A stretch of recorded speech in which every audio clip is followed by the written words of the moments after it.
मैं हमारे बीच हमारे परम आदरणीय परम सम्मानीय श्रद्धेय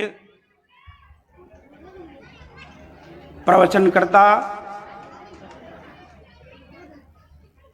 श्री भोले जी का स्वागत करता हूं और स्वागत के लिए हमारे परम आदरणीय परम सम्मानीय हमारे स्कूल के संदीपनी उच्चतर माध्यमिक विद्यालय स्कूल गिरधौना के प्रिंसिपल महोदय से निवेदन करता हूं कि कृपया आप आएँ और हमारे श्री भोले जी का पुष्पहार व चंदन से स्वागत करें।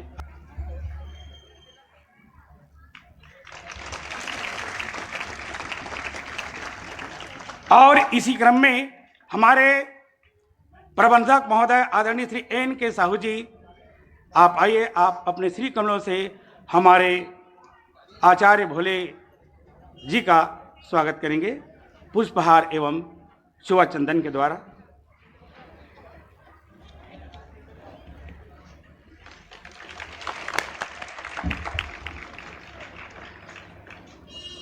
पुष्पहार के स्वागत के लिए हमारे बीच पधारे हुए धनंजय जी को सादर आमंत्रित करते हैं कि आप भी आएं और अपने कर कमलों द्वारा श्री भोले जी का स्वागत करें। श्री शत्रुघ्न कश्यप जी, आप भी आए, आप अपने कर कमलों द्वारा आदरणीय श्री भोले जी का पुष्पहार से स्वागत करेंगे।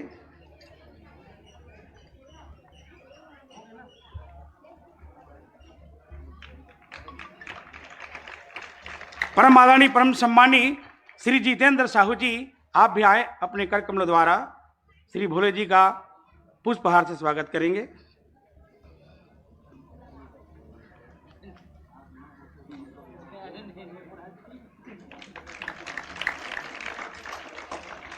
और हमारे सारा परिवार की ओर से आदरणीय श्री जे.एल. कौशिक जी, आप आए, अपने कर कमलों द्वारा पुष्पहार से स्वागत करेंगे।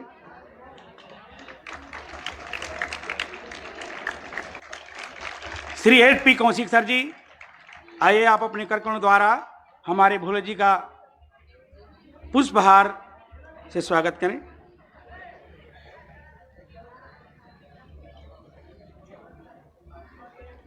परम आदरणीय परम सम्मानीय श्री राधे श्याम सिनोल जी, आप आइए, अपने कर कमलों द्वारा हमारे आचार्य जी का पुष्पहार से स्वागत करें।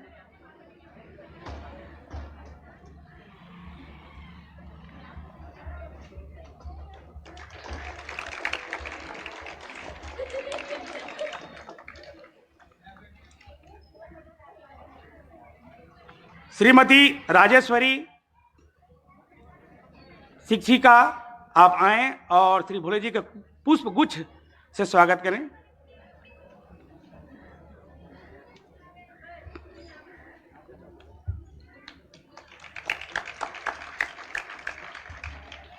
श्रीमती अंजना, आप आएं और पुष्प गुच्छ से स्वागत करें।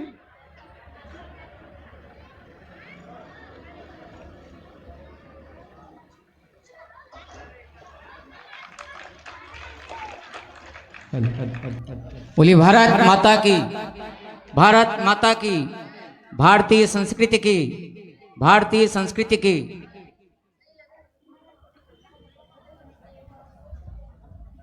संदीपनी उच्चतर माध्यमिक विद्यालय गिरधौना के आदरणीय प्राचार्य महोदय, समस्त शिक्षकगण, सम्मानीय ग्रामीणजन और भारत के भविष्य प्यारे प्यारे विद्यार्थियों,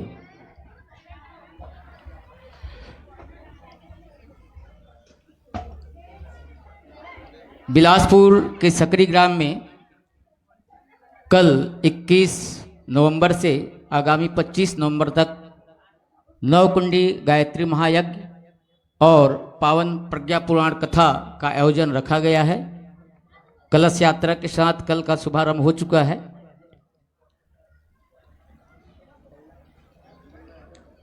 और इस क्रम में बाबा विश्वनाथ के पावन धाम काशी जी से श्रद्धेय अखिलेश तिवारी जी, भोले श्री जी, जो आध्यात्मिक संदेश वाहक हैं, परम पूज्य गुरुदेव पंडित श्री राम शर्मा आचार्य जी के विचारों का प्रवाह आपके श्रीमुख से प्रत्येक जगह फैल रहा है और इसी कड़ी में आपका आगमन हुआ है। आज के विद्यार्थी भारत के भविष्य हैं और बच्चों से आदरणीय भोले श्री जी का विशेष स्नेह है और इसी क्रम में आज उनका आगमन हुआ है। मित्रों, मानवीय मस्तिष्क को पोषण देने के लिए और उसे सुयोग्य बनाने के लिए शिक्षा और विद्या, इन दोनों का बड़ा महत्व है। शिक्षा क्या है, विद्या क्या है और विद्यार्थी जीवन का लक्ष्य क्या है, जीवन मूल्य क्या है, जीवन को सही ढंग से जीने की कला क्या है, इन सब के बारे में मार्गदर्शन देने के लिए आप सभी के बीच में आदरणीय भोले श्री जी उपस्थित हुए हैं। कुछ कार्यक्रम अगर बच्चों का हो तो संपन्न करा दो, उसके बाद आदरणीय महाराज श्री अपना वक्तव्य प्रारंभ करेंगे।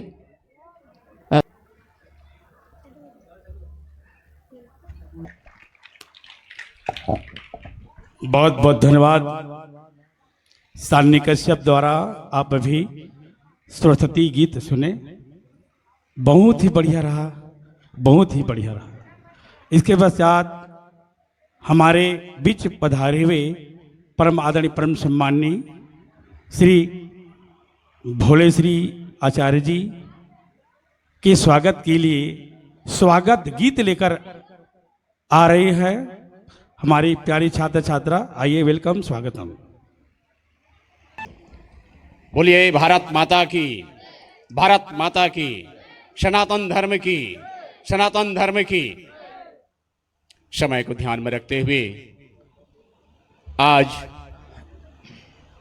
इस गिरधौना की पावन धरा में विद्या के मंदिर शांतिपनि उच्चतर माध्यमिक विद्यालय गिरधौना, जहां पर आज हमारे बीच परम सम्मान्य परम आदरणीय श्री भोले जी ज्ञान की गंगा बहाने के लिए उपस्थित हैं। उनका शाला परिवार की ओर से हार्दिक हार्दिक बधाई, ढेर सारी शुभकामनाएं, वंदन वंदन अभिनंदन।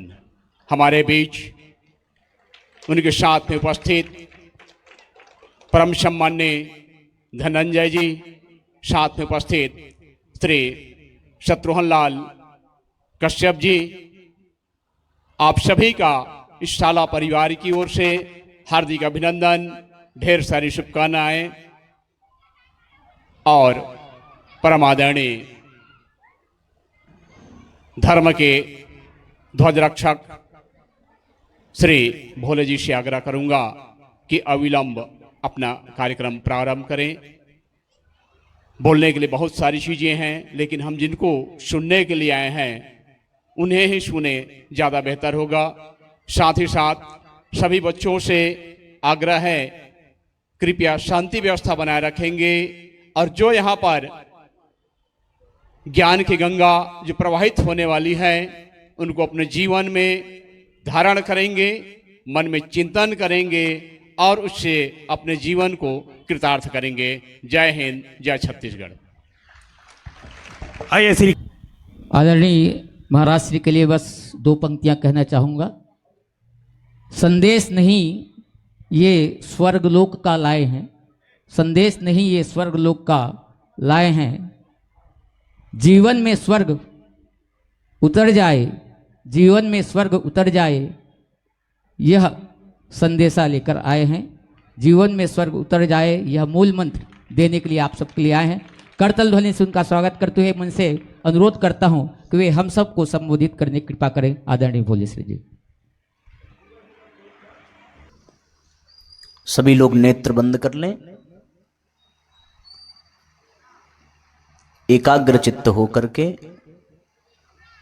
हमारे साथ साथ गायत्री महामंत्र का उच्चारण करेंगे।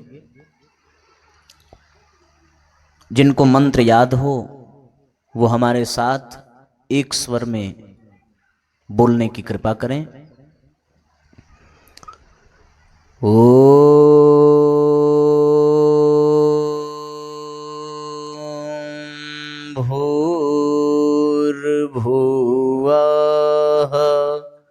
स्वः तत्सवितुर्वरेण्यं भर्गो देवस्य धीमहि धियो यो नः प्रचोदयात्।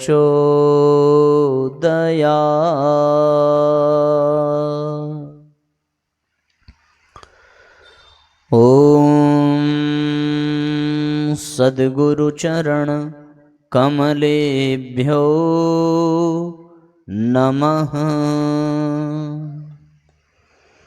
वंदे भगवतीं देवीं श्रीरामंच जगद्गुरुं पादपद्मे तयोः श्रुत्वा प्रणमामि मुहुर्मुहुः।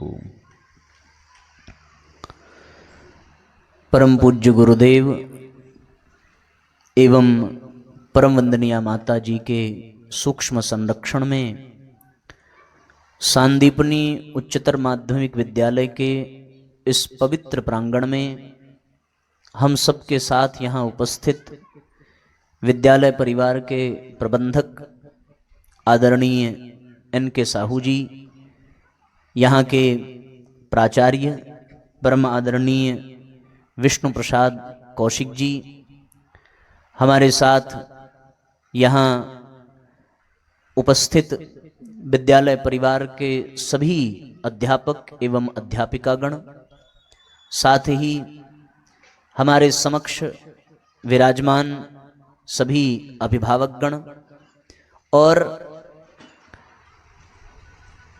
इस राष्ट्र के भविष्य के रूप में उपस्थित आप सभी हमारे प्यारे भाइयों और बहनों। साथियों, जब किसी विद्यार्थी का दाखिला किसी विद्यालय में होता है तो उसका एक सपना होता है और उन सपनों को अगर किसी एक शब्द से पुकारा जाए तो एक ही लक्ष्य लेकर के वो विद्यार्थी अपना अध्ययन प्रारंभ करता है और अध्यापक भी उस विद्यार्थी को एक ही लक्ष्य लेकर के शिक्षा प्रदान करते हैं कि ये बालक अथवा बालिका अपने जीवन में सफल हो जाए। सब लोग सफलता पाना चाहते हैं, हर क्षेत्र में सफलता पाना चाहते हैं। जीवन की सफलता को प्राप्त करने के मान बिंदु आज की परिस्थिति में देख करके लगते हैं कि जिसके पास बहुत पैसा हो जाए, बहुत संपत्ति हो जाए, एक अच्छी सी नौकरी मिल जाए, बंगला हो, गाड़ियां हों, उस व्यक्ति को बहुत सफल माना जाएगा। ऐसे ही लोगों को तो सफल कहा जाता है जिनके पास पैसे की कमी न हो, ऊंची पद प्रतिष्ठा हो। इसी सफलता को प्राप्त करने के लिए स्कूलों में शिक्षा प्रदान की जाती है और विद्यार्थियों के द्वारा शिक्षा प्राप्त की जाती है। पढ़ने का लक्ष्य ही यही है कि हमें नौकरी मिल जाए, हमारे पास पैसा हो जाए, हम बहुत आगे बढ़ें और सफलता को प्राप्त करें। साथियों, ऐसी सफलता जीवन में कदाचित आ भी जाए, आप लोग बड़े हो जाएं, कोई डॉक्टर बन जाए, कोई इंजीनियर बन जाए, कोई देश की सुरक्षा करने वाला सिपाही बन जाए, कोई अध्यापक बन जाए, किसी न किसी पद पर आप सब पहुंच जाएं, आप खूब पैसा कमाने लगें, आपका भविष्य बहुत अच्छा हो जाए, सारी सुख सुविधाएं आपके पास हो जाएं। ये हमारी मंगल कामना है, शुभकामना है। आपके अभिभावक, आपके अध्यापक भी यही चाहते हैं कि हमारे सब विद्यार्थी सफल हो जाएं। और सफल होने में कोई बुराई भी नहीं है, पर दिक्कत की बात यह है साथियों कि जिसे हम वास्तव में सफलता कह रहे हैं वही जीवन का लक्ष्य नहीं है। भगवान ने हमें मनुष्य बना करके भेजा है। क्या बना करके भेजा बच्चों? मनुष्य बना करके भेजा। देखने में तो हम सब इंसान ही हैं। कोई किसी को भले गाली देते समय जानवर कह दे, कुत्ता कह दे, बिल्ली कह दे, पर हैं तो हम मनुष्य ही। अब यहीं से एक प्रश्न ये उठता है कि भगवान ने हमें जानवर बना के क्यों नहीं भेजा, हमें मनुष्य ही बना करके भेजा। तो क्या मनुष्य इसलिए बना करके भेजा कि केवल हम अच्छी नौकरी पा लें, अच्छा पैसा कमाने लगें और सारी सुख सुविधाओं को इकट्ठा कर लें? केवल इतने मात्र से ही हम अपने जीवन, अपने इस जो उम्र भगवान ने दी है उसको सफल माना जाएगा? साथियों, जब इस प्रकार से विचार किया जाए कि जीवन की सफलता किसमें है, तब भारतीय संस्कृति में एक शब्द निकल करके आता है और वो शब्द है बच्चों सार्थकता। क्या शब्द है? सार्थकता। हमें ये मनुष्य जीवन जो परमात्मा के द्वारा मिला है, जिसे हम सफल करने के लिए अध्यापक के शरण में आते हैं, विद्यालय में आते हैं, शिक्षा ग्रहण करते हैं, वो जीवन केवल सफल बनेगा तब भी अधूरा ही रहेगा। जीवन को सफलता के साथ साथ सार्थकता देनी बहुत आवश्यक है। सफल हो जाना अच्छी बात है, पर वो सफलता अधूरी है जब तक वो सफलता सार्थकता में बदल न जाए। सफलता और सार्थकता में थोड़ा सा अंतर है, अगर इसको गहराई से विचार करके देखिए। साथियों, सिद्धांत ये कहता है कि जो व्यक्ति सफल होता है उसके पास संपत्ति होती है, लेकिन जो व्यक्ति सार्थक होता है उसके पास संतोष होता है। सफलता से संतोष नहीं मिलता। आप एक सफलता को पाएंगे तो दूसरी सफलता को पाने की दौड़ आपकी प्रारंभ हो जाएगी। और आज की स्थिति में व्यक्ति अपने आप को कभी सफल अनुभव कर ही नहीं सकता, क्योंकि यदि उसकी सफलता का लक्ष्य ये हो कि हमारे पास मकान हो जाए, गाड़ियां हो जाएं, कदाचित ये पूरी हो जाए, लेकिन आज व्यक्ति दूसरों की तुलना में कितना अधिक है उसको वो सफल मानता है। आपका मकान बन गया, पड़ोसी का मकान आपसे अच्छा बन गया, तो आपको लगेगा कि हमारा मकान खराब है, हमें फिर से बनाना चाहिए। आपने गाड़ी खरीदी, पड़ोसी ने अच्छी गाड़ी खरीद ली, आपको लगेगा कि हमें अब दूसरी खरीदनी चाहिए। जीवन बीत जाता है पर व्यक्ति सफल हो नहीं पाता। क्यों नहीं हो पाता? क्योंकि वो दूसरों से तुलना करता है। और इसलिए साथियों, उसे सफल नहीं कहा जा सकता जब तक वो दूसरे से तुलना करे, क्योंकि वो जो कुछ भी पाले, कोई ना कोई तो संसार में उससे आगे होगा ही, और फिर उससे आगे होने के लिए वो जीवन भर भागता रहेगा। इसलिए सिद्धांत ये कहता है कि जीवन को सफल बना सकें उसके लिए जीवन को सार्थक बनाना बहुत आवश्यक है। और सफलता और सार्थकता का अंतर यही है कि सफलता से संपत्ति मिल सकती है, संतोष सार्थकता से ही प्राप्त होता है। सफलता से साथियों सुविधा मिल सकती है, पर संस्कार केवल सार्थकता से ही प्राप्त होते हैं। सफलता से हमारे जीवन में सुख आ सकता है, लेकिन सार्थक जीवन बन जाए तो हमारे जीवन में शांति आ जाती है। जीवन में जब सफलता आ जाए तो व्यक्ति सफलता पाने के लिए बेईमानी भी कर सकता है, दूसरों को धोखा भी दे सकता है, दौड़ में आगे जाने के लिए दूसरों का नुकसान भी कर सकता है, लेकिन सार्थकता केवल और केवल ईमानदारी के आधार पर ही जीवन में आती है। इसलिए जीवन में सार्थकता अधिक आवश्यक है। सफलता मिले या न मिले, पर जीवन सार्थक जरूर होना चाहिए बच्चों। सफलता से जीवन में व्यक्ति स्वार्थी बन सकता है, लेकिन जब जीवन में परमार्थ का भाव आ जाता है तब जीवन सार्थक बन जाता है। अगर हम विचार करके देखें तो जिन महापुरुषों ने अपने देश को आजाद कराने के लिए फांसी के फंदे को चूम लिया, आप क्या कहेंगे? उनका जीवन सफल था कि सार्थक था? उनका लक्ष्य था कि देश को आजाद कराना, पर आजादी मिलने से पहले ही उनके प्राण चले गए। इसका अर्थ यह हुआ कि उनको सफलता तो नहीं मिली। सफलता तो तब मिलती जब उनके रहते देश आजाद हो जाता और वो किसी ऊंचे पद पर जाकर के बैठ जाते। लेकिन हां, वो शरीर छोड़ करके चले गए, देश को आजाद कराने के लिए अपने प्राणों की आहुति दे दी। उनको सफल भले न कहा जाए, पर उनके जीवन को सार्थक जरूर कहा जाएगा। कदाचित वो सफल केवल रह जाते तो आज हम उनको याद न करते, लेकिन वो महापुरुष हमारे हृदय में हैं केवल इसलिए क्योंकि उन्होंने अपने जीवन को सार्थक बनाया। आपने राम कथा सुनी होगी, जटायु के विषय में सुना है ना? एक पक्षी जब रावण सीता जी माता को उठा करके ले जाने लगा, तो फिर सबसे पहले रावण से किसने युद्ध किया? जटायु ने किया। वो पक्षी था। रावण वो जिससे देवता भी डरते थे। रावण के पास ऐसे अस्त्र शस्त्र थे, बड़े बड़े देवता भी रावण से पराजित हो जाते थे। रावण इतना बलशाली था कि कैलाश पर्वत को अपने हाथ पर उठा लेता था। पर जब जटायु ने यह देखा कि हमारे देश की नारी को किसी दूसरे देश वाला उठा करके ले जा रहा है, उस जटायु ने क्या किया? उस जटायु ने यह सोचा नहीं कि हम रावण से जीत पाएंगे कि नहीं जीत पाएंगे। उसके पास कोई अस्त्र शस्त्र नहीं था। उसने अपने पंख फैलाए और अपने पंखों से ही रावण पर प्रहार करना प्रारंभ किया। जटायु जीत गया कि हार गया? बताओ बच्चों, हार गया। जटायु मर गया, रावण से पराजित हो गया। जटायु सफल हुआ? नहीं सफल हुआ। लेकिन क्या जटायु को हम लोग रावण से अधिक सम्मान दे रहे हैं या कम? हमारी दृष्टि में रावण का सम्मान ज्यादा है या गिद्धराज जटायु का सम्मान ज्यादा है? क्यों? क्योंकि जटायु सफल नहीं हुआ, जटायु का जीवन सार्थक हो गया।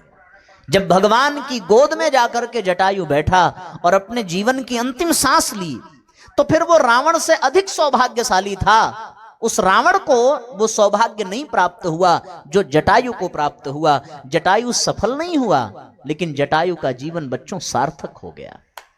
सार्थक हो जाना जीवन का लक्ष्य होना चाहिए। जीवन में जब सफलता आती है तो व्यक्ति भले बड़ा बन जाए, लेकिन जब जीवन में सार्थकता आ जाती है तो फिर व्यक्ति बड़ा बने या ना बने, लेकिन उसका व्यक्तित्व बड़ा बन जाता है। और जीवन का व्यक्तित्व बड़ा बन जाए, इसी में जीवन की सार्थकता है। पैसा मिल जाए तो व्यक्ति सफल कहा जा सकता है, पर व्यक्तित्व बड़ा मिल जाए, चरित्र बड़ा मिल जाए, महान बन जाए, तो व्यक्ति महान बन जाता है, सार्थक बन जाता है। रावण के पास क्या नहीं था? एक बार जब कुबेर ने सोने का महल बनाया तो वो आकर के शंकर भगवान को दान करने लगा। शंकर भगवान ने कहा कि भैया हम तो योगी आदमी हैं, हम तो तपस्वी हैं, हम सोने का महल लेकर के क्या करेंगे? बगल में रावण खड़ा था, बोला महाराज आप नहीं लेते तो हमें दिला दीजिए। कुबेर ने कहा कि नहीं नहीं, रावण को मत दीजिए। रावण पहले ही 9 ग्रह 27 नक्षत्रों पर आधिपत्य कर चुका है। 36 महल रावण के पास पहले से हैं।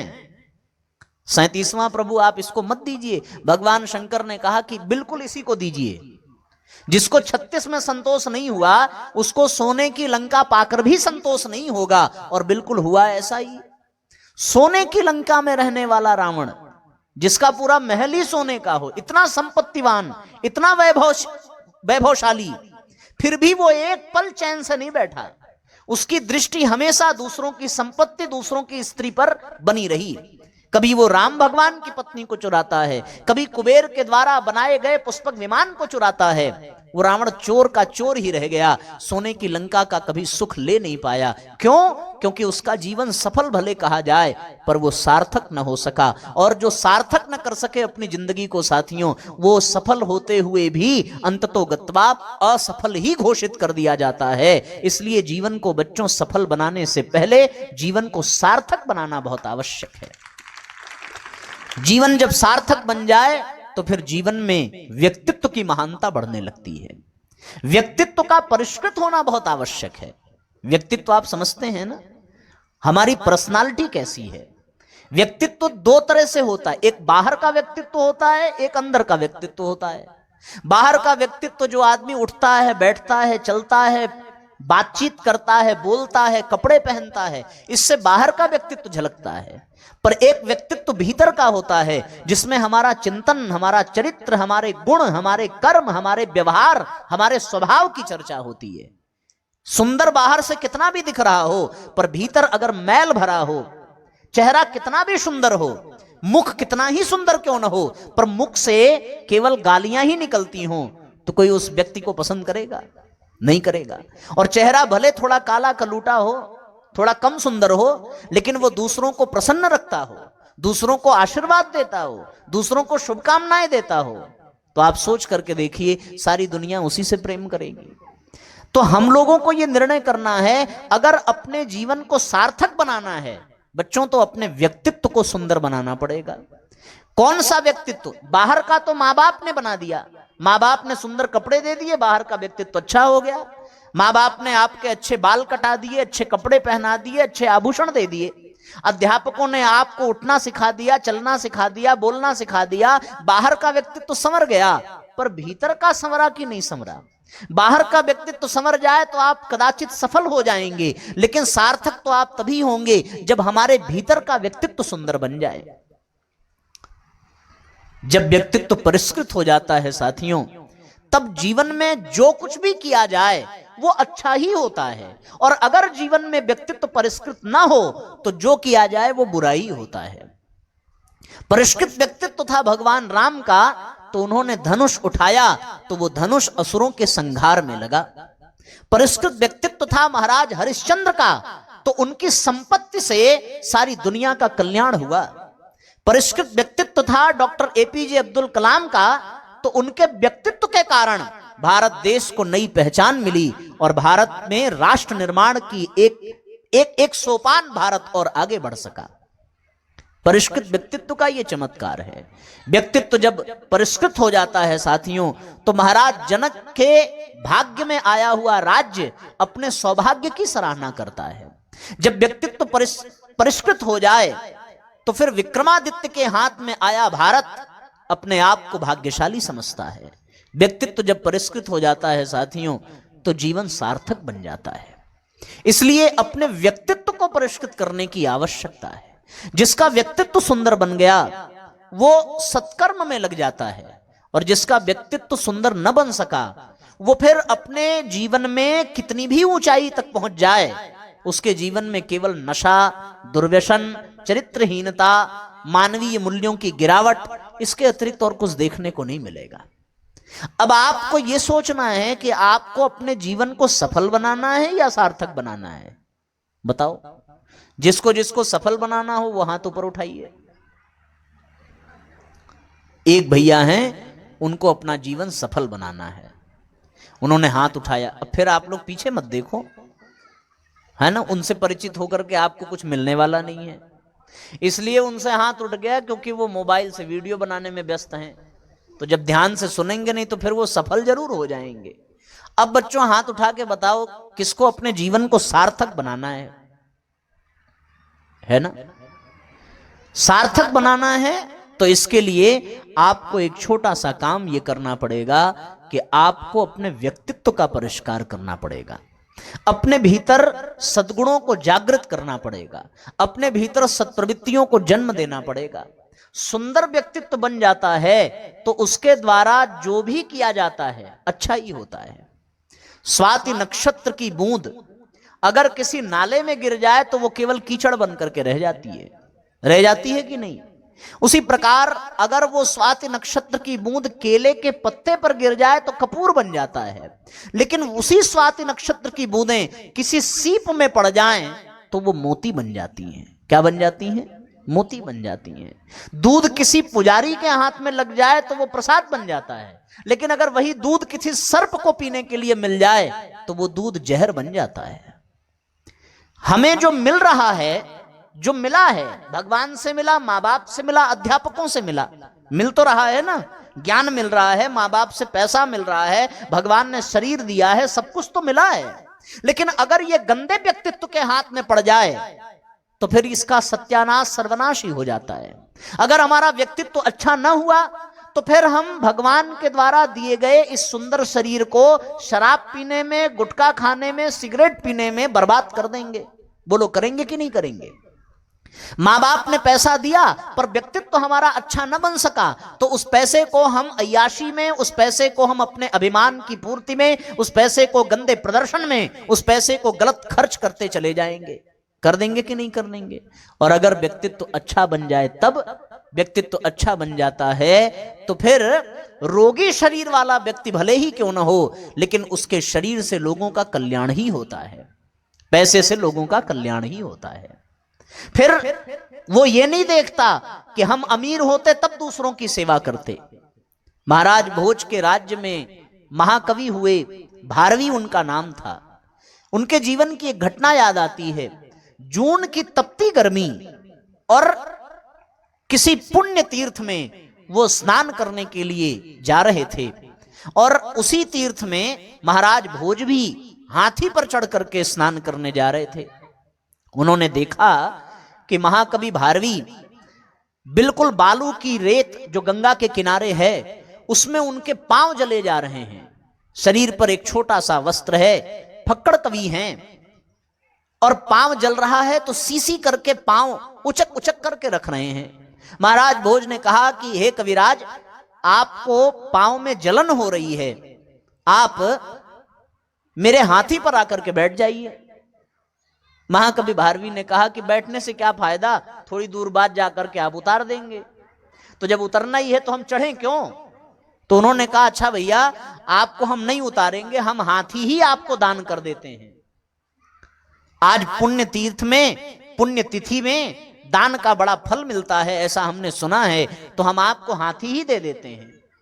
उन्होंने कहा अब आप दे देते हैं तो फिर हम बैठ जा रहे हैं, इतना कह रहे हैं तो महाकवि भारवी हाथी पर चढ़ करके बैठ गए। हाथी पर चढ़ करके बैठे तो राजा ने कहा कि जब तक रास्ते में चल रहे हैं तब तक आप हमें दान की महिमा बताइए। हमने आज की तिथि में आपको हाथी दान किया है, तो फिर ये इसका क्या पुण्य मिलेगा। महाकवि भारवी ने कहा कि क्या पुण्य मिलेगा ये तो मुझे नहीं पता, पर मैं आपको ये घटना ये बताता हूं कि मैं भी इसी तीर्थ में स्नान करने आया था और मैंने एक वृद्ध गरीब को इस रेत में चलते देखा और उसके पांव में गर्मी से छाले पड़ गए थे, तो हमारे पांव में टूटी हुई चप्पल थी। मैंने तुरंत अपनी टूटी चप्पल उस गरीब वृद्ध को प्रदान कर दी और मुझे यह लगता है कि उस गरीब वृद्ध को हमने टूटा चप्पल दान किया आज इस तीर्थ में, और टूटे चप्पल के दान करने का फल यह मिला कि हमें हाथी पर बैठने का सौभाग्य मिल रहा है। यही दान की महिमा है कि आपने टूटा चप्पल दिया और बदले में आपको हाथी मिला। अब अगर आपने हाथी दान किया है तो बदले में क्या मिलेगा, इसकी तुलना कौन कर सकता है। तो साथियों, जब व्यक्तित्व परिष्कृत हो जाता है तो व्यक्ति दूसरे के काम आने लगता है, और जैसे ही वो दूसरे के काम आता है वैसे ही उसका जीवन सार्थक बन जाता है, उसका जीवन श्रेष्ठ बन जाता है। बन जाता है कि नहीं बन जाता।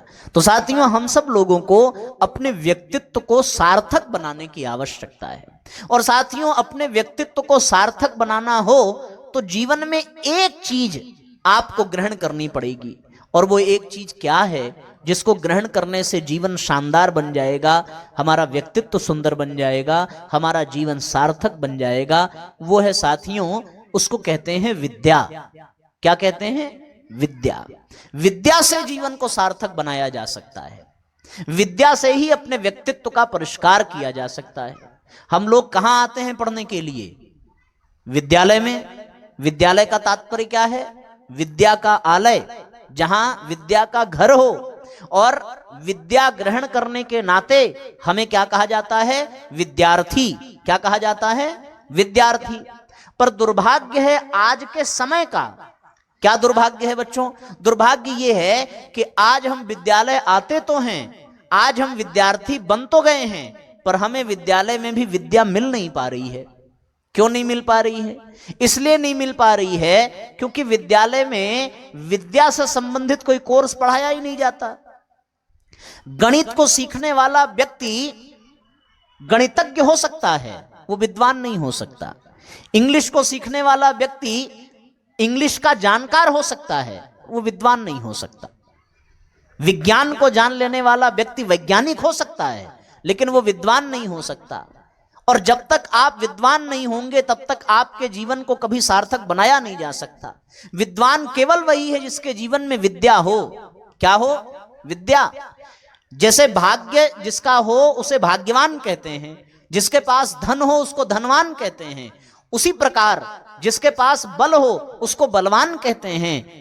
तो साथियों, जिसके पास विद्या हो उसको क्या कहेंगे? उसको विद्वान कहते हैं। विद्वान ही अपने जीवन को सार्थक बना पाता है। विद्या से ही विद्वत्ता प्राप्त होती है, विद्या ही हमारे जीवन को धन्य बनाती है। शास्त्र कहते हैं सा विद्या या विमुक्तये, विद्या से व्यक्ति अपने जीवन को मुक्त कर लेता है। आज विद्यालयों में विद्या नहीं शिक्षा प्राप्त हो रही है। हम विद्यार्थी भले हों पर हम शिक्षार्थी बन करके रह गए हैं। शिक्षा हमें संसार में जीना तो सिखा देती है, शिक्षा हमारे जीवन को सफल अवश्य बना देती है, पर विद्या हमारे जीवन को सार्थक बनाती है और विद्या हमें संसार से मुक्त करना सिखाती है। इसलिए साथियों, जीवन में विद्या का बहुत महत्व है। विद्या ददाति विनयम, विद्या से हमें विनम्रता की प्राप्ति होती है। विनम्रता से हमारे जीवन में श्रद्धा का जागरण होता है और श्रद्धावान लभते ज्ञानम, फिर वो श्रद्धा से ही ज्ञान को प्राप्त करके व्यक्ति विद्वान बन जाता है। इसलिए बच्चों, हमें विद्या को ग्रहण करने की आवश्यकता है, विद्वत्ता को प्राप्त करने की आवश्यकता है। विद्या से बढ़कर के कोई संपत्ति नहीं है। बहुत सुंदर पद है, न चौर्य चौर्यम न राज्यहारम न भातृभाज्यम न च भारकारी व्यय कृते वर्धते एव नित्यम विद्याधनम सर्वधनम प्रधानम। नीति कहती है क्या? विद्या एक ऐसा धन है, न चौर्य चौर्यम, जिसे चोर चुरा नहीं सकता, न राज्यहारम, जिसका राजा हरण नहीं कर सकता, न भातृभाज्यम, जिस धन को भाई बांट नहीं सकता, न च भारकारी, जिसका बोझ हमारे ऊपर लदा हुआ नहीं रहेगा। व्यय कृते, बांटने से, वर्धते एवं नित्यम, बढ़ता ही जाता है। उस धन को क्या कहते हैं? विद्याधनम सर्वधनम प्रधानम। विद्या से ही व्यक्तित्व का परिष्कार होता है। विद्या हमारे जीवन में दो तरीके से प्राप्त हो सकती है। इसी बात को बता करके इस विषय को समाप्ति की ओर ले चलेंगे, ताकि हम अपने व्यक्तित्व को सुंदर बना सकें। व्यक्तित्व बाहर से भी सुंदर बने, भीतर से भी सुंदर बने। बाहर से भले बन गया अच्छा, पर जब तक भीतर से न बन सका तब तक कोई लाभ मिलने वाला नहीं है। क्योंकि बाहर से तो जो माँ बाप अध्यापकों के द्वारा मिल रहा है, भीतर अगर मैल भरा हो तो वो भीतर जाकर के मैला ही हो जाएगा। विद्या दो तरीके से जीवन में मिलती है। एक विद्या बाहर से प्राप्त होती है, संतों के द्वारा, सत्संग के द्वारा, स्वाध्याय के द्वारा, अध्ययन के द्वारा, शास्त्रों के द्वारा, ग्रंथों के द्वारा, महानुभावों के द्वारा, ऋषि मुनियों के द्वारा, ये बाहर से विद्या प्राप्त होती है। और एक विद्या का जागरण हमारे भीतर से होता है। हमें दोनों तरफ से बच्चों प्रयास करना पड़ेगा, तब जाकर के हम अपने जीवन में विद्या को प्राप्त कर पाएंगे, तभी अपने जीवन को सार्थक कर पाएंगे। बाहर से प्राप्त करने के लिए हमें अपने जीवन में एक आदत अपनानी पड़ेगी, और वो कौन सी आदत है? उसको कहते हैं स्वाध्याय करना। क्या करना? बताओ भाई जोर से। हाँ, बाहर से विद्या को अर्जित करने के लिए और भीतर से विद्या को जागृत करने के लिए विद्या की देवी मां गायत्री की शरण में जाना होगा। मां गायत्री की शरण में जाने से ही हमारे भीतर विद्या का प्रकाश, ज्ञान का प्रकाश फैलने लगेगा। उनको क्या कहा गया है? मां गायत्री को, मां गायत्री को सद्ज्ञान देव्या, सद्ज्ञान की देवी हैं, विद्या की देवी हैं। मां सरस्वती, मां गायत्री, ये सब एक ही हैं बच्चों। बाहर से ज्ञान को पाने के लिए, बाहर से विद्या का अर्जन करने के लिए हमें स्वाध्याय की आदत डालनी पड़ेगी, और भीतर से ज्ञान को प्रकट करने के लिए, प्रकाशित करने के लिए बच्चों गायत्री माता की शरण में जाना होगा। ये दो काम केवल करने पड़ेंगे। अगर आपने आज से ये दो काम अपने जीवन में करना प्रारंभ कर दिया तो हम आपसे सत्य कहते हैं, आप जिस भी ऊंचाई पर चले जाएंगे, आपको जीवन सफलता के साथ साथ सार्थकता का भी अनुभव हो जाएगा। आपके जीवन में विद्वत्ता बरसती चली जाएगी। केवल ये दो काम करने पड़ेंगे, एक स्वाध्याय करना पड़ेगा, दूसरा गायत्री माता की शरण में जाना पड़ेगा, यानी गायत्री मंत्र को सीखना पड़ेगा। केवल ये दो काम करने पड़ेंगे, और ये दो काम कोई भी कर सकता है। कोई भी बच्चा, कोई भी व्यक्ति कर सकता है, अगर वो करना चाहे तो। और ना करना चाहे तो दुनिया की कोई ताकत उसको मार के, पीट के, गाली दे के, डरा के, धमका के करा भी नहीं सकती है। ना आपके माँ बाप आपसे करा सकते हैं, ना टीचर करा सकते हैं। क्यों? आपका मन ना हो होमवर्क करने का तो दुनिया की कोई ताकत करा पाएगी क्या? आपका मन ना हो खाना खाने का, कोई मार के खिला पाएगा क्या? डर के मारे कितना आप खाएंगे, है कि नहीं? अंदर से मन होता है तब कहना पड़ता है कि भोजन कर लो। भूख लगती है तो अपने आप कर लेते हैं। मन होता है अंदर से पढ़ने का तो कोई लाख मना करे। एग्जाम आ जाए, पेपर देना हो, और आपको कोई भले कहे कि आज मत पढ़ो, कल पढ़ लेना, लेकिन एग्जाम के कारण आप किसी भी शर्त पर पढ़ाई करते हैं कि नहीं करते हैं? अंदर से इच्छा होती है ना कि नहीं पढ़ेंगे तो फेल हो जाएंगे। तो जब आप खुद ठान लेंगे करना, तो बच्चों दुनिया की कोई ताकत आपको रोक नहीं सकती, और अगर आप नहीं करना चाहेंगे तो दुनिया की कोई ताकत आपसे करा नहीं सकती। ये सत्य जान लीजिए। तो आपसे हमारा ये निवेदन है, यदि आप अपने जीवन को सफल नहीं सार्थक बनाना चाहते हैं, यदि आप अपने व्यक्तित्व का परिष्कार करना चाहते हैं, तो आपको एक काम करना पड़ेगा, और वो एक काम क्या करना पड़ेगा कि विद्या का अर्जन करना पड़ेगा। बाहर से भी भीतर से भी। बाहर से प्राप्त करने के लिए आपको स्वाध्याय करना पड़ेगा, भीतर से विद्या को प्रकट करने के लिए क्या करना पड़ेगा बताओ? गायत्री मंत्र का जप करना पड़ेगा। ये दो काम केवल करने पड़ेंगे। एक काम में आपको 15 मिनट का समय देना है, और दूसरे काम में भी आपको 15 मिनट का समय देना है। आपके पास भगवान ने कितने समय दिए हैं? थोड़ा पंखा सा इधर करेंगे, बोलो भाई, भगवान ने कितना समय दिया आपको? एक दिन में कितना समय मिला है? कितना समय मिला बताओ तो सही, जोर से बोलो, कितना घंटा मिला? सबको 24 मिला है? ऐसा तो नहीं ना किसी को 23.5 मिला हो, ऐसा भी नहीं किसी को 25 घंटा मिला हो। लेकिन उसी 24 घंटे में जो समय का सदुपयोग करता है वो आगे बढ़ जाता है, और जो सोया रहता है समय को बर्बाद करता है वो बर्बाद हो जाता है। आपको 24 घंटे में से केवल आधा घंटा बच्चों अपने लिए निकालना है। किसके लिए? अपने लिए। आप बाकी समय अपने टीचर्स के लिए निकालिए, स्कूल के लिए निकालिए, गेम के लिए निकालिए, खाने पीने के लिए निकालिए, अपने पेरेंट्स के लिए निकालिए, अपने दुनिया के लिए निकालिए, मौज मस्ती मनोरंजन के लिए निकालिए। लेकिन बच्चों आधा घंटा अपने जीवन को सार्थक बनाने के लिए आपको निकालना होगा, और प्रारंभ के 15 मिनट आपको गायत्री मंत्र के जप में लगाना होगा, और फिर उसके बाद 15 मिनट आपको स्वाध्याय में लगाना होगा। बस केवल आधा घंटा। कौन कौन आधा घंटा निकाल सकता है? हाथ उठाओ जरा। सब लोग निकाल सकते हैं? आधा घंटा मिल जाएगा ना? उतना तो हम लोग फेसबुक चलाने में बिता देते हैं, आधा घंटा तो हम लोग टीवी वीडियो गेम खेलने में खत्म कर देते हैं, बातचीत करने में कर देते हैं। बच्चों ये बात हम आपको इसलिए बता रहे हैं कि यदि आप इन दो चीजों से जुड़ गए तो फिर आपको कभी कोई गलत रास्ते पर लेके जा नहीं पाएगा। आज जब बच्चे बड़े होते हैं तो वो नशे के शिकार हो जाते हैं, आज बच्चे बड़े होते हैं तो वो गलत रास्ते पर चले जाते हैं, आज वो चोरी बेईमानी के मार्ग पर चले जाते हैं। आज जब बच्चे बड़े होते हैं तो उनके जीवन में नाना प्रकार की बुराइयां देखने को मिलती हैं। हमारे मन की पीड़ा यही है और सबकी पीड़ा यही है कि हमारे जो समाज के बच्चे हैं वो गलत रास्ते पर न जाएं, वो नशे के चक्कर में न पड़ें, वो किसी गलत मार्ग पर न जाएं, वो किसी गलत संबंध के शिकार न हो जाएं, वो किसी के बहकावे में ना आ जाएं। और व्यक्ति कभी बहकावे में तभी नहीं आएगा जब उसके भीतर गायत्री मंत्र की शक्ति होगी, जब उसके भीतर ये विद्वत्ता होगी कि क्या सही है और क्या गलत है। आज लोगों को यह लगता है कि नशा करना सही है, वो एक बार तो केवल अपने दोस्तों के दबाव में केवल और केवल रोमांच के कारण एक दो बार नशा शुरू करते हैं, फिर वो ऐसी लत उनको पड़ जाती है, उनका जीवन बेकार हो जाता है। तो बच्चों आप लोग चाहते हो कि आपका जीवन आगे चल करके शराब में और सिगरेट में बीते? शराब पीना है? किसको किसको हाथ उठाओ जरा।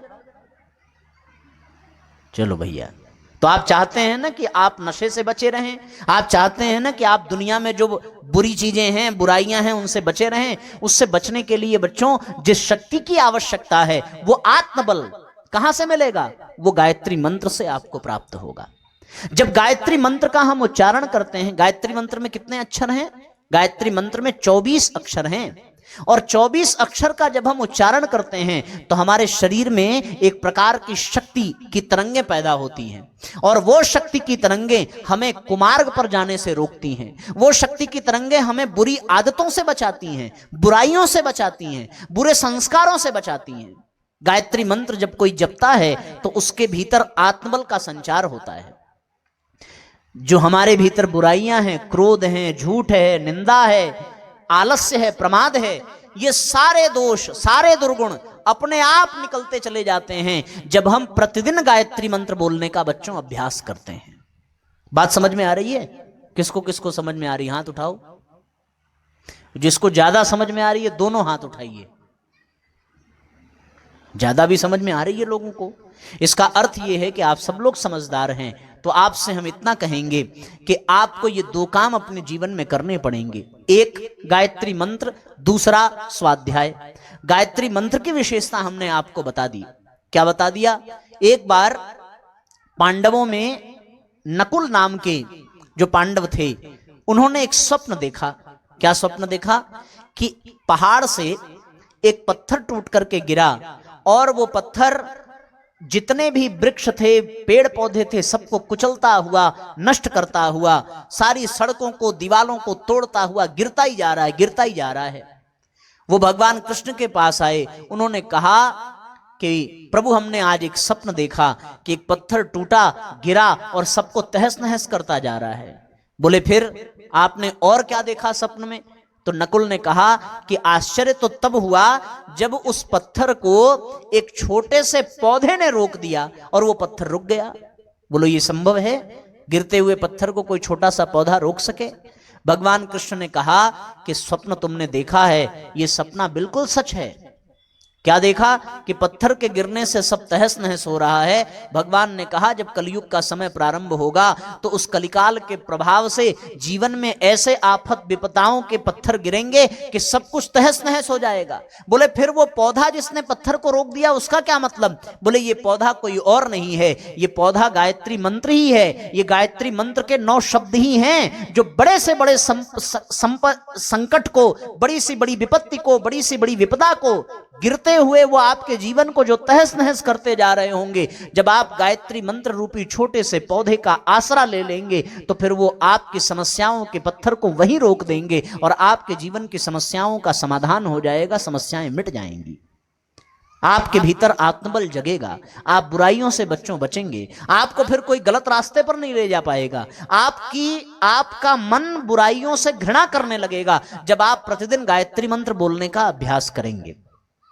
दूसरी बात, जीवन में बाहर से ज्ञान मिले इसके लिए साथियों स्वाध्याय करना, सत्संग करना।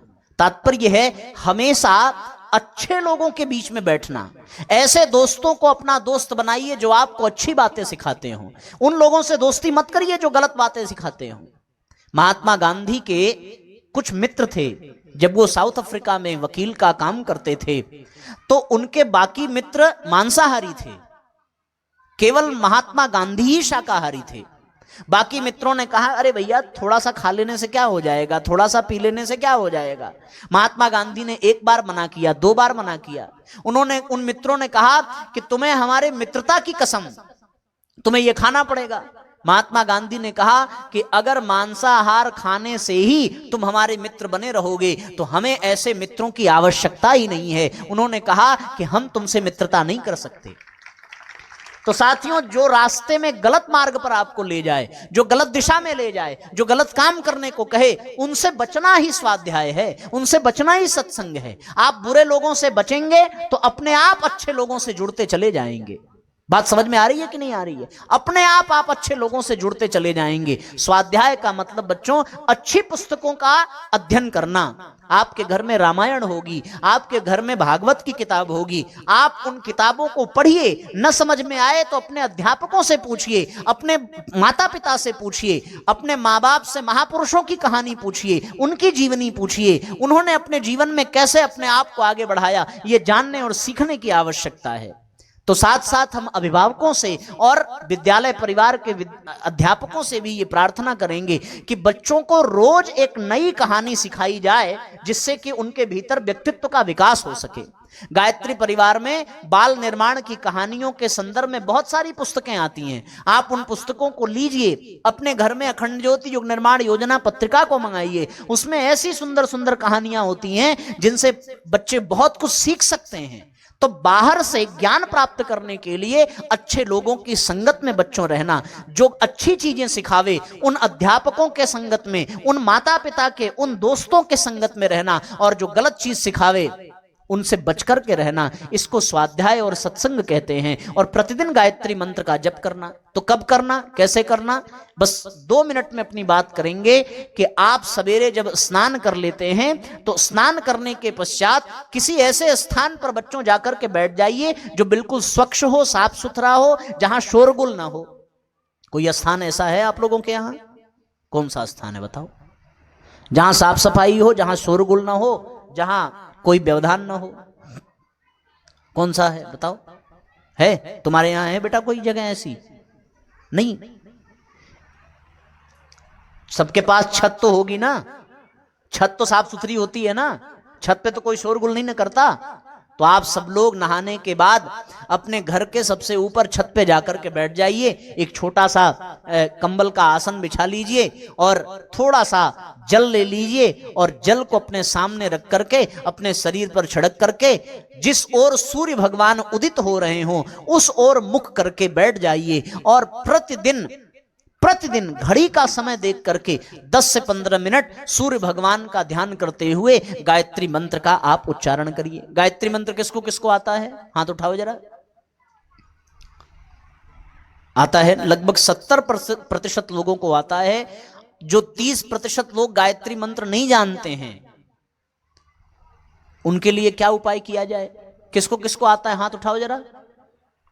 तो जिनको आता है उनको हम एक जिम्मेदारी दे रहे हैं कि आप उन लोगों को गायत्री मंत्र सिखा दीजिए जिनको नहीं आता है, ठीक है ना? और जिनको नहीं आता है वे लोग ध्यान से सुने। जो आपको गायत्री मंत्र बच्चों सिखावे उन्हीं से दोस्ती करना, और जो आपको गायत्री मंत्र ना सिखावे उनसे आप दोस्ती मत रखना, क्योंकि जो गायत्री मंत्र सिखाएगा वो हमेशा अच्छे रास्ते पर ही आपको चलाएगा।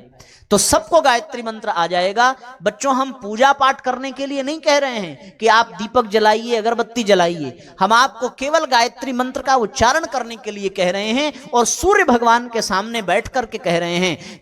उससे होगा क्या कि सूर्य का प्रकाश, सूर्य का तेज आपके भीतर प्रवेश करता चला जाएगा, आपके भीतर के विकार मिटते चले जाएंगे, अंदर ज्ञान का प्रकाश फैलेगा और आपका व्यक्तित्व परिष्कृत हो जाएगा। गायत्री मंत्र का प्रभाव ही ऐसा है कि इसका उच्चारण करने से व्यक्ति के भीतर उसके चरित्र का निर्माण होने लगता है, उसमें सद्गुणों का विकास होने लगता है। यह गायत्री मंत्र की विशेषता है। तो आपको ये 2 काम करने हैं। सवेरे जब आप नहा लें तो आप गायत्री मंत्र का जप करें, और रात में सोने से पहले आप किसी अच्छी पुस्तक का स्वाध्याय जरूर करें या किसी एक कहानी को अवश्य पढ़ें। वो कहानी जो आपके जीवन को सुंदर बना सके, आपके जीवन को धन्य बना सके, है ना? केवल फेसबुक के रील्स देख करके अगर हम सो जाएंगे बच्चों तो फिर उससे हमारे जीवन का कोई कल्याण नहीं होगा। अखबार में कोई जानकारी पढ़ लेंगे उससे हमारे जीवन को कोई लाभ नहीं मिलेगा। आप अच्छी पुस्तकों को पढ़ना प्रारंभ करिए। गायत्री परिवार के यहाँ बाबूजी हैं, हम निवेदन करेंगे एक बार इन बच्चों के लिए यहाँ पर एक साहित्य स्टॉल लगवाया जाए जिसमें बच्चों के लिए सामग्री हो, ऐसी पुस्तकें हो जिसका लाभ बच्चों को मिल सके। और बच्चों के पास अगर पैसे का अभाव हो तो अपने गायत्री परिवार और विद्यालय परिवार के लोग मिलकर के सभी बच्चों को कुछ न कुछ अच्छी पुस्तकें उनको अवश्य ये मान करके दें कि बच्चों के जन्मदिन पर कम से कम एक पुस्तकें उपहार के रूप में दी जा रही हैं। और ये बच्चों, आपको जब उपहार मिलेगा आप उसको पढ़ेंगे तो आपके विद्यालय में जितने बच्चे हैं उतने प्रकार की पुस्तकें उनको मिल जाएंगी। फिर वो बच्चे आपस में उसका विनिमय करके एक दूसरे को बदल करके पढ़ते रहेंगे और इनसे बच्चों को अच्छी पुस्तकें पढ़ने का अभ्यास भी हो जाएगा और गायत्री मंत्र भी बोलने का अभ्यास विद्यालय में कराया जाए। जब कोई कक्षा प्रारंभ हो तो एक बार हर अध्यापक गायत्री मंत्र बोल करके कक्षा का शुभारंभ करे। जब विद्यालय में प्रार्थना होती हो तो गायत्री मंत्र उस प्रार्थना में अवश्य सम्मिलित होना चाहिए। इससे प्रार्थना में गायत्री मंत्र बोलने से, विद्यालय की हर कक्षा में गायत्री मंत्र बोलने से बच्चों को गायत्री मंत्र बोलने का अभ्यास हो जाएगा। ये जिम्मेदारी अध्यापकों की है और जो अभिभावक गण उपस्थित हैं उनकी जिम्मेदारी है कि घर में बच्चों को गायत्री मंत्र बोलने का अभ्यास करावें, घर में बच्चों को अच्छी पुस्तकों से, अच्छे स्वाध्याय से जोड़ने का अभ्यास करावें। हम आपको अपने जीवन की घटना बता रहे हैं। हम लोग जब छोटे छोटे थे तो रात में भोजन ही हमें तब मिलता था जब हम लोग रामायण की या महाभारत की कोई कहानी पढ़ते थे। जब तक वो न पढ़ लेते थे तब तक हमें रात का भोजन नहीं मिलता था, हमारे घर का नियम था। तो अपने घर में माँ बाप भी अपने घर के बच्चों के साथ ये नियम बनाएं कि आपके बच्चे जब अच्छी पुस्तकें, अच्छी कहानियां पढ़ें तभी उनको खाना मिले। ये नौबत ही ना आवे बच्चों, आप खुद कह देना अपने माँ बाप से कि आप हमको रामायण की, महाभारत की, महापुरुषों की कहानी सुनाएंगे तभी हम आपके रसोई में भोजन करेंगे, नहीं तो हम नहीं खाएंगे। अगर बच्चे स्वयं तन करके इस जिम्मेदारी को ले लें तो फिर माँ बाप भी लाख व्यस्त रहें, वो बच्चों को अच्छी शिक्षा, अच्छी कहानी, अच्छे संस्कार ही देंगे। इसी में आपका लाभ है। मैं आपको एक घटना बता करके अपनी कहानी को, अपनी बात को विराम दूंगा। एक व्यक्ति छोटा सा जब वो पैदा हुआ स्कूल में गया, और स्कूल में गया तो धीरे धीरे उसको चोरी करने की आदत लग गई। एक बार उसने पड़ोसी के यहाँ चोरी की। चोरी करने के बाद जब वो घर आया, पड़ोसी ने शिकायत की तो माँ ने उसकी तरफ से झूठ बोल दिया और बच्चे को बिल्कुल डांट डपट नहीं लगाई। धीरे धीरे वो बच्चा चोरी करता करता बहुत बड़ा चोर बन गया, बहुत बड़ा डाकू बन गया, और फिर पुलिस ने उसको पकड़ लिया। उसे फांसी की सजा सुनाई पड़ी, क्योंकि चोरी करने के बाद वो डकैती भी करने लगा, फिर हत्या भी करने लगा। फांसी के फंदे पर चढ़ा, सब उससे मिलने आए, सब उससे मिलने आए, सबसे वो मिला जीवन के अंतिम समय में। पर बच्चों, जब उसकी माँ उससे मिलने आई तो उसने अपनी माँ से मिलने से मना कर दिया। लोगों ने पूछा कि भाई माँ से क्यों नहीं मिलना चाहते? उस बच्चे ने कहा, अब तो वो बड़ा हो गया था, उसने कहा जिस दिन मैं पहली बार चोरी करके आया था, अगर मेरी माँ ने मुझे उसी दिन डांट करके चोरी करने से मना कर दिया होता तो आज मुझे फांसी पर नहीं चढ़ना पड़ता। आज मैं अगर यहां तक पहुंचा तो केवल अपने माँ के द्वारा दिए गए उस गलत सीख की वजह से पहुंचा। इसलिए बच्चों, अगर आपके माँ बाप भी आपको गलत सिखावें तो आप अपने माँ बाप से भी दूरी बना लेना। हम तो यहां तक कहते हैं, क्योंकि ध्रुव को गलत शिक्षा दी उसकी सौतेली माता ने, पर उसकी माता सुनीति ने ध्रुव को सही शिक्षा दी, तो ध्रुव भगवान को पा गए और सितारे के रूप में आज भी आसमान में चमक रहे हैं। ध्रुव संस्कार के प्रतीक हैं, ध्रुव सद्ज्ञान के प्रतीक हैं। ये माँ बाप भी इससे प्रेरणा लें और अध्यापक भी इससे प्रेरणा लें कि बच्चों को सच्चे संस्कार मिलें। तो इसका एक शुभारंभ अपने विद्यालय से हो। हर प्रार्थना में गायत्री मंत्र, हर कक्षा की शुरुआत में एक बार गायत्री मंत्र, मुश्किल से जितनी बार 5 बार सांस लेंगे और छोड़ेंगे उतने में गायत्री मंत्र पूरा हो जाएगा। कक्षा की कोई हानि नहीं होगी। ये हमारा हाथ जोड़ करके विशेष प्रार्थना सभी विद्यालय परिवार के अध्यापक और अध्यापिकाओं से है कि हर क्लास से पहले एक बार गायत्री मंत्र बच्चों के साथ सस्वर बुलवाया जाए। उसके बाद क्लास का शुभारंभ हो, प्रार्थना में गायत्री मंत्र हो, बच्चे अपने घर में गायत्री मंत्र से जुड़ें। और बच्चों, हम लाना तो भूल गए, पर हम यहां से जाएंगे तो आपके लिए हम गायत्री मंत्र लेखन की कॉपियां भिजवाएंगे। मंत्र लेखन की कॉपी बाबूजी के द्वारा भिजवाएंगे।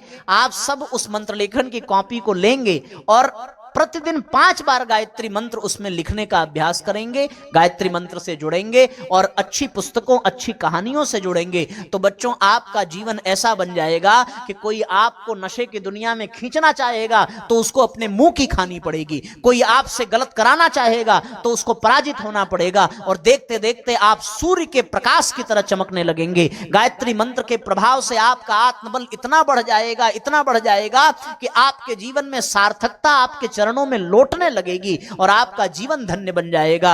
आपके जीवन के धन्य बन जाने से आपके माँ बाप और आपके अध्यापकों का भी गौरव बढ़ेगा। इसलिए बच्चों, आपका भविष्य उज्जवल बने, आप सफलता के साथ साथ सार्थकता को प्राप्त करें, ऐसी मंगल कामना के साथ हम अपनी वाणी को विराम देते हैं। आप सबको बहुत बहुत धन्यवाद धैर्य पूर्वक हमारी बातों को सुनने के लिए। विद्यालय परिवार को बहुत बहुत धन्यवाद ऐसा सुंदर संयोग बनाने के लिए।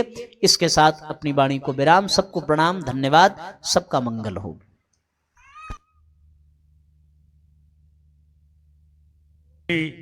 श्री जी केसरी कंठों द्वारा अविरल माँ सरस्वती, माँ गायत्री के जो भक्ति रूपी गंगा है उसके सुनते हुए स्नान किए हैं और सभी गदगद हो कृतार्थ है। उसके लिए हम सहर्ष अपने शाला परिवार संदीपनी उत्तर माध्यमिक विद्यालय गिरधर की ओर से महाराज जी के श्री चरणों में सादर प्रणाम करते हैं कि आप इतने सुंदर अपने श्रीमुख से अविरल गंगा बहाए हैं कि सभी बच्चे उसको सुने हैं और आशा है बच्चे उसको ग्रहण करेंगे। एक आपने बोला कि प्रत्येक स्कूल में ऐसा कराया जाए, तो वैसे आपको मैं बता दूं कि हमारे प्रिंसिपल सर श्री विष्णु प्रसाद कौशिक जी और श्री नंद कुमार साहू प्रबंधक द्वारा हमारे विद्यालय में इस कार्यक्रम शुभारंभ हो गया है। भले ही बच्चे अभी कहे हैं कि हमें मंत्र नहीं मालूम, जबकि क्लास में पीरियड पढ़ाने के पहले ही मंत्र जाप कराया जाता है। और जो आप बात बोलो उसको और आगे बढ़ाने की कोशिश करेंगे, ऐसी आशा हमारे प्रबंधक और प्रिंसिपल सर से है। और मैं आप सभी महानुभाव लोगों का सतत अभिनंदन करता हूं और आपके इसी चरणों में सादर प्रणाम है कि आप लोग हमारे गुहार को सुने और इस कार्यक्रम शोभा बढ़ाने के लिए आए हैं। इसके लिए आपको बहुत बहुत धन्यवाद कि आपने सुना। आशा है आप लोग भी अपने अपने बच्चों को अच्छा मार्ग बताएंगे, जो मार्ग अभी हमारे महाराज श्री भोले जी के द्वारा बताया गया है उसे बच्चों को सिखाएंगे, और ताकि आपके बच्चे हमारे बच्चे आगे बढ़ें। अभी